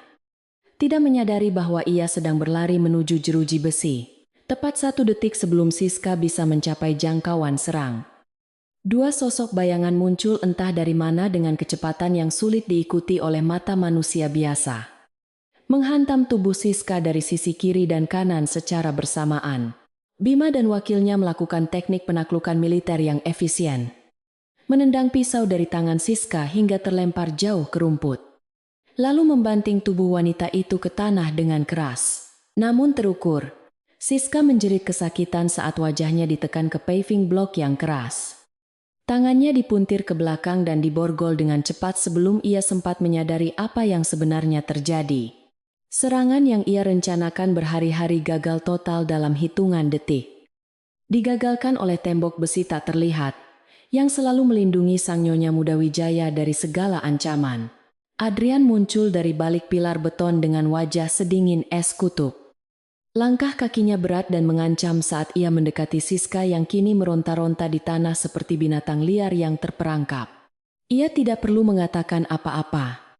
Kehadirannya saja sudah cukup untuk membuat Siska menyadari kesalahan fatalnya. Bahwa ia tidak pernah memiliki kesempatan sedikit pun untuk menang melawan kekuatan raksasa ini. Adrian berdiri di samping Elara, merangkul bahu istrinya dengan protektif. Sementara Elara menatap Siska yang sedang memaki-maki dengan bahasa kotor. Menyalahkannya atas semua kemalangan yang terjadi. Tidak ada rasa takut di mata Elara. Hanya rasa lega bahwa ancaman nyata ini akhirnya telah memanifestasikan dirinya dalam bentuk yang bisa ditindak secara hukum pidana. Sirine mobil polisi terdengar meraung-raung mendekati lokasi kejadian. Sebuah respons super cepat yang tentu saja telah dikoordinasikan sebelumnya oleh tim hukum keluarga Wijaya yang sudah bersiaga di sekitar lokasi.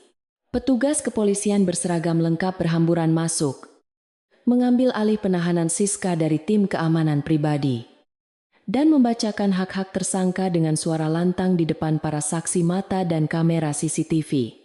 Siska didakwa dengan pasal berlapis mulai dari percobaan pembunuhan berencana, penyerangan dengan senjata tajam, hingga pengancaman. Sebuah kombinasi tuntutan yang akan memastikan ia menghabiskan masa mudanya di balik tembok penjara yang dingin.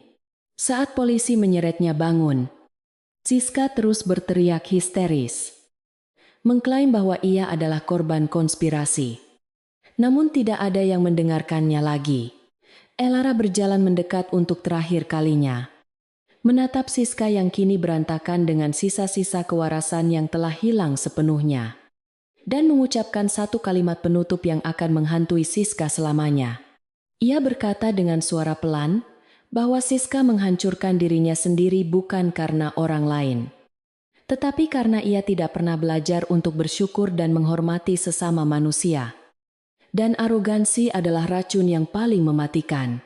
Siska terdiam sesaat mendengar kata-kata itu. Matanya bertemu dengan mata Elara.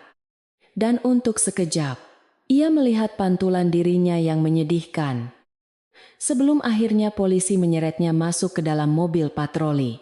Pintu mobil ditutup, memisahkan Siska dari dunia bebas.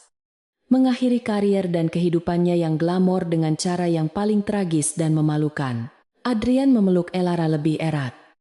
Mencium kening istrinya dengan rasa syukur yang mendalam karena skenario berbahaya ini berakhir tanpa ada luka fisik sedikit pun pada belahan jiwanya.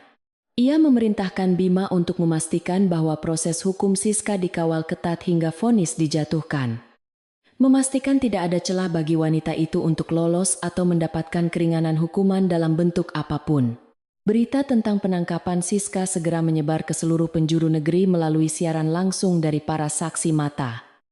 Mengukuhkan dominasi keluarga Wijaya yang tak tersentuh, dan mengirimkan pesan peringatan keras kepada siapapun yang berniat buruk. Langit sore yang semula tegang, kini perlahan berubah menjadi senja yang indah berwarna keemasan. Menandakan berakhirnya sebuah babak kelam dan menyambut datangnya kedamaian yang telah diperjuangkan dengan penuh keberanian. 6 bulan setelah insiden penyerangan yang mengguncang publik di pameran seni, Pengadilan Negeri Jakarta akhirnya menjatuhkan vonis final yang telah dinantikan oleh seluruh lapisan masyarakat yang mengikuti kasus ini dengan antusiasme tinggi. Hakim Ketua mengetukkan palu keadilan dengan tegas. Memvonis Siska hukuman penjara selama 12 tahun atas tuduhan percobaan pembunuhan berencana dan penyerangan fisik berat. Sebuah hukuman yang diperberat karena tidak adanya rasa penyesalan yang tulus dari terdakwa selama persidangan berlangsung. Siska, yang duduk di kursi pesakitan dengan mengenakan rompi tahanan berwarna oranye, tampak seperti cangkang kosong dari sosok glamor yang dulu dipuja-puja. Wajahnya kusam, tanpa riasan dan matanya hampa kehilangan sinar kehidupan. Tidak ada lagi teriakan histeris atau penyangkalan angkuh yang keluar dari mulutnya. Hanya kepasrahan total dari seseorang yang menyadari bahwa masa mudanya akan habis membusuk di balik jeruji besi yang dingin dan lembab. Jauh dari sorot, lampu kamera yang dulu menjadi napasnya. Sementara itu, Burhan, mantan kekasih Siska yang juga terseret dalam arus kehancuran ini, mengalami nasib yang tidak kalah menyedihkan di luar tembok penjara. Hidup sebagai paria sosial yang dihindari oleh semua orang. Perusahaan tambangnya telah dinyatakan bangkrut total oleh pengadilan niaga setelah audit forensik menemukan berbagai pelanggaran fatal. Dan seluruh aset pribadinya telah disita untuk membayar utang dan denda negara yang menumpuk setinggi gunung. Kini ia tinggal di sebuah kamar kos sempit di pinggiran kota. Bekerja serabutan sebagai tenaga kasar hanya untuk bisa makan. Setiap hari dihantui oleh penyesalan mendalam karena telah membuang kesetiaan pada integritas demi membela wanita yang salah. Burhan sering melihat berita tentang kesuksesan keluarga Wijaya di televisi warung makan tempatnya berhutang. Dan setiap kali wajah Adrian atau Elara muncul, ia merasakan tusukan rasa sakit di dadanya. Sebuah pengingat abadi tentang harga mahal dari sebuah kesombongan dan kesalahan dalam menilai orang. Jauh dari penderitaan para antagonisnya. Suasana di kediaman utama keluarga Wijaya sedang dipenuhi oleh kegembiraan yang meluap-luap dan kesibukan yang menyenangkan menyambut kelahiran pewaris tahta bisnis mereka. Elara telah melahirkan seorang putra yang sehat dan tampan seminggu yang lalu. Sebuah peristiwa yang dirayakan layaknya kelahiran seorang pangeran kerajaan. Membawa kebahagiaan yang belum pernah dirasakan sebelumnya. Di dalam dinding mansion yang biasanya kaku itu, Tuan Besar Surya Wijaya, yang dikenal berhati dingin dan jarang tersenyum, kini berubah menjadi sosok kakek buyut yang sangat memanjakan cicitnya. Bahkan ia rela menunda rapat dewan direksi, hanya untuk bisa menggendong bayi mungil itu di taman belakang. Kehadiran bayi laki-laki yang diberi nama Leonard Wijaya itu seolah menghapus sisa-sisa ketegangan dan aura gelap yang sempat menyelimuti keluarga tersebut selama berbulan-bulan akibat konflik dengan Siska. Hari ini adalah hari perayaan penyambutan atau akikah bagi Leonard kecil. Dan halaman rumput mansion Wijaya yang seluas lapangan bola telah disulap menjadi sebuah taman surga dengan dekorasi bunga putih dan biru pastel yang elegan. Ribuan tamu undangan dari kalangan elit politik, bisnis, dan selebritas terpilih hadir dengan pakaian terbaik mereka. Namun kali ini tidak ada satupun yang berani menunjukkan sikap arogan atau pamer kekayaan yang berlebihan. Mereka semua datang dengan membawa rasa hormat yang tulus dan sedikit rasa segan. Menyadari sepenuhnya bahwa keluarga yang sedang mereka kunjungi ini memiliki kekuatan untuk menghancurkan atau mengangkat siapapun sesuai kehendak mereka. Pelajaran dari kejatuhan Siska dan Burhan telah terpatri kuat di benak setiap sosialita Jakarta.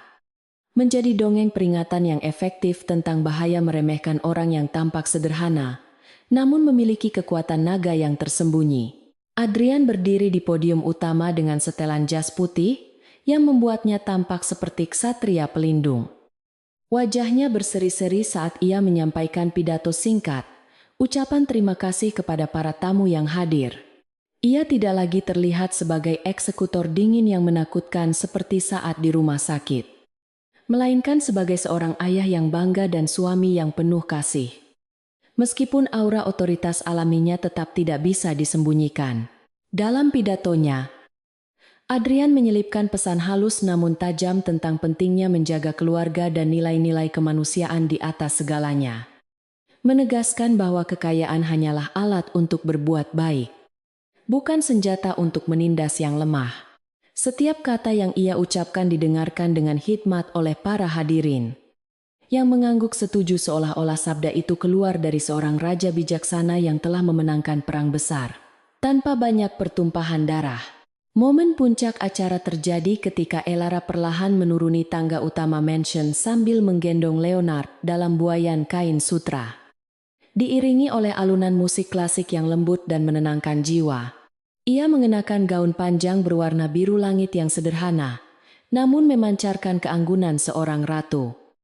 Wajahnya yang tanpa riasan tebal, justru terlihat bercahaya oleh kebahagiaan menjadi seorang ibu. Kerumunan tamu secara otomatis membelah diri memberikan jalan. Menatap Elara dengan pandangan kagum yang bercampur rasa hormat mendalam. Menyadari bahwa wanita lembut inilah yang telah menaklukkan badai dengan ketenangan luar biasa. Tidak ada lagi bisik-bisik merendahkan tentang penampilannya yang sederhana. Sebaliknya, kesederhanaan Elara kini menjadi tren baru di kalangan istri pejabat yang berlomba-lomba meniru gaya quiet luxury, sang nyonya muda Wijaya. Saat Elara sampai di sisi Adrian, suaminya segera merangkul pinggangnya dengan protektif dan mencium kening bayi mereka yang sedang tertidur pulas. Menciptakan sebuah lukisan keluarga sempurna yang diabadikan oleh ratusan kamera wartawan resmi.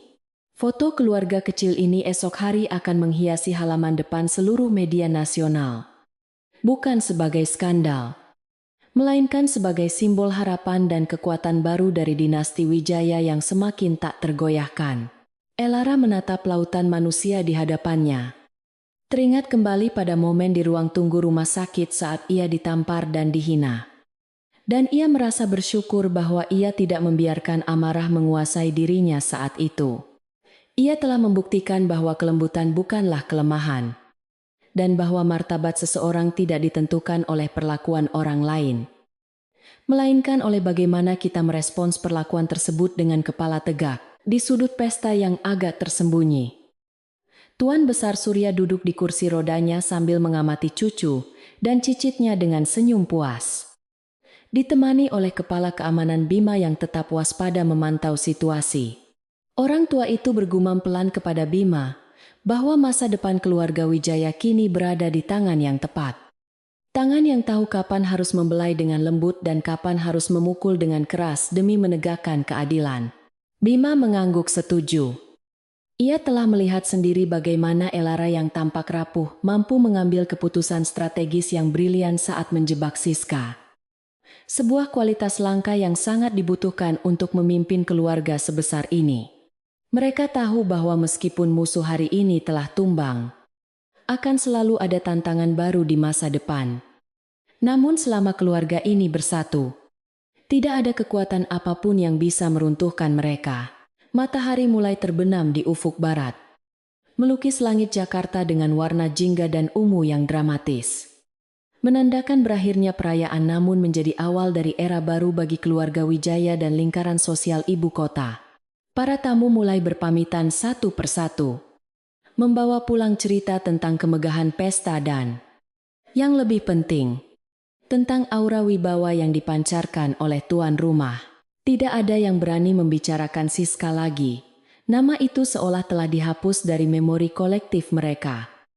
Dianggap sebagai noda sejarah yang tidak layak untuk dikenang. Dunia terus berputar. Kejam bagi mereka yang sombong dan lupa diri. Namun memberikan jalan yang lapang bagi mereka yang memiliki integritas dan kekuatan sejati. Setelah tamu terakhir pulang, Adrian dan Elara membawa bayi mereka ke balkon lantai atas. Menikmati angin malam yang sejuk, sambil memandang lampu-lampu kota yang berkelap-kelip di kejauhan seperti permata yang ditaburkan. Adrian memeluk istrinya dari belakang, menyandarkan dagunya di bahu Elara, dan berbisik pelan menanyakan apakah istrinya masih merasakan sakit di pipinya akibat tamparan masa lalu itu. Elara menggeleng pelan sambil tersenyum, menjawab bahwa rasa sakit itu sudah lama hilang, digantikan oleh pelajaran berharga, bahwa cinta dan keluarga adalah benteng terkuat yang tidak bisa ditembus oleh kebencian manapun. Mereka berdiri di sana dalam keheningan yang nyaman, menyadari bahwa insiden tamparan itu, meskipun menyakitkan, adalah katalisator yang memperkuat ikatan mereka dan membersihkan lingkungan mereka dari parasit yang berbahaya. Elara menatap wajah damai putranya, berjanji dalam hati akan mengajarkan Leonard untuk selalu menghormati wanita dan orang yang lebih lemah, serta menggunakan privilege yang dimilikinya untuk melindungi, bukan untuk menyakiti. Ia tahu bahwa darah Wijaya yang mengalir di tubuh anaknya membawa tanggung jawab besar. Namun dengan bimbingan yang tepat, Leonard akan tumbuh menjadi pemimpin yang jauh lebih baik daripada para pendahulunya. Adrian menggenggam tangan Elara. Jari-jari mereka bertautan erat. Sebuah simbol persatuan yang tak terpisahkan antara kekuatan maskulin yang tegas dan kebijaksanaan feminin yang lembut.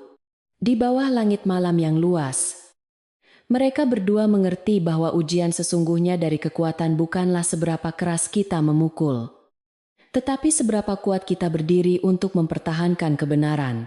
Cerita tentang tamparan seorang wanita hamil yang meruntuhkan kesombongan seorang bintang dan menghancurkan sebuah kerajaan bisnis kecil ini pun berakhir, meninggalkan jejak yang mendalam di hati siapapun yang menyaksikannya. Ini adalah kisah klasik tentang sebab dan akibat, tentang karma yang bekerja dengan cara yang misterius, namun pasti, dan tentang kemenangan moralitas di atas arogansi materi. Keluarga Wijaya tetap berdiri kokoh seperti karang di tengah lautan. Sementara ombak-ombak kecil yang mencoba menghantamnya telah pecah dan menghilang menjadi buih tak berarti. Dan di tengah kemegahan itu, Elara tetap menjadi dirinya sendiri. Seorang wanita sederhana dengan hati seluas samudra, yang diam-diam memegang kunci kekuatan terbesar di tangannya, cinta dan kebenaran.